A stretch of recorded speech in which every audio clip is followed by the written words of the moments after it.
News Channel 5 Shay Harris joins us now with the story. Shay, how intense do they expect this strike to get?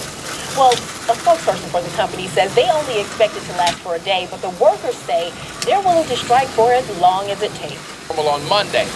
Now, coming up at 6, we're going to look at what may be behind this shortage of workers. Some of the workers are telling me that their pay got cut. The mayor's office is telling me that that's not true. We wanted some decency, some dignity. We want to be treated as men. So we said that this is it. 1,300 sanitation workers.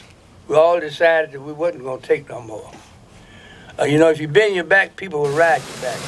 But if you stand on the street, people can't ride your back. So that's what we did. When we walked out, we know we realized that we was going to face a lot of things. So we stood up and we kept on fighting. Another top story this evening. A sanitation worker shot and killed on the job. Trash is piling up again as thousands of people did not get their garbage picked up today in some East Bay cities, and their trash will not get collected on Friday either. You might remember the same thing happened 2 weeks ago. Crown 4's Justine Waldman tells us where this is happening and found a number of people who are getting fed up. Trash bins are just left on the curb, filled with garbage and recycling. Collection did not happen Thursday because workers with Republic Services are taking part in a sympathy strike.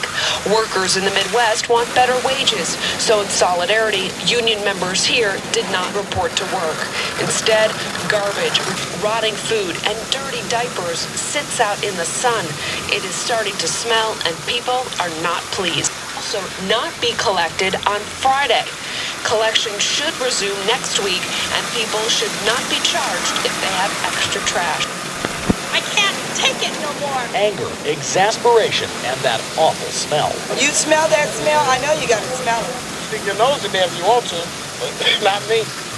27-year-old Neftali Ramirez was on his bicycle on Franklin Street near Noble Street in Greenpoint. About midnight, police say he was struck by a green garbage truck. Well, my understanding said it couldn't go on. The city sanitation department checked where its crews were at the time of the hit and run. And a sanitation spokesman told us the department does not believe the suspect works for them, and it may be a driver with a private company.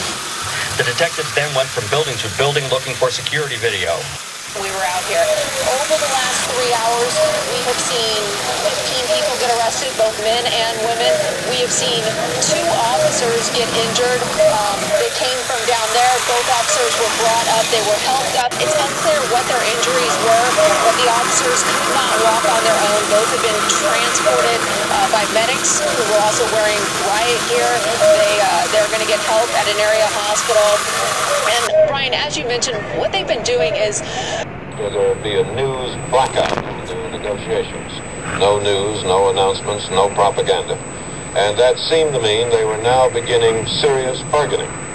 The union is demanding what it calls a substantial wage increase, unlimited protection against inflation. The news blackout which was imposed today is the traditional sign that serious talks are expected. And now, after several weeks of inaction, both sides are meeting behind these closed doors to delve into the national issues which have slowed down the bargaining. This is not a guarantee of an early settlement. Prior to resumption of the talks, federal mediator J. Curtis Counts met with both sides and expressed his dissatisfaction with negotiations thus far.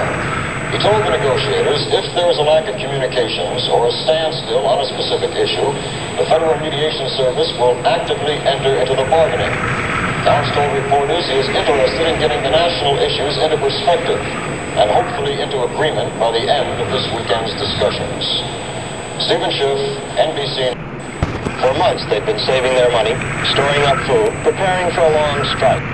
That we cannot take it any longer. Either they give us what we should have, or we will stay out on strike until hell freezes over. The back to work court order. Well, what if what you're doing is illegal? I don't care. Now, I know it's against the law. That's in the Constitution.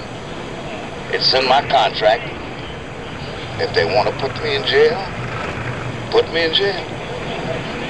But they haven't got a jail big enough to put all of us in.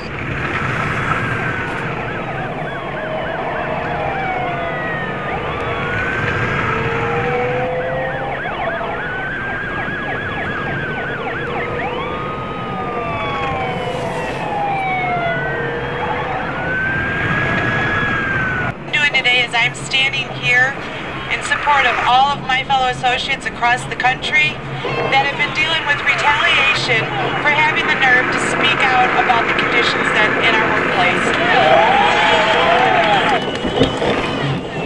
We do have unaffordable health care.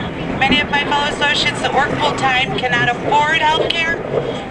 We are paid a poverty living wage, okay? And we need to do something about that.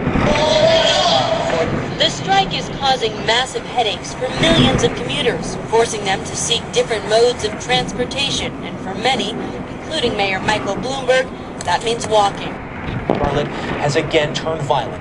Even reporters have been caught in the chaos. CNN's Laura Sanchez was reporting on the protest earlier this morning when several explosions went off.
Up is a good idea. The concept of using military forces for strike-breaking purposes is one that is alien and completely an anathema to all organized labor. I think I ought to say very frankly that you can't move garbage with bayonets.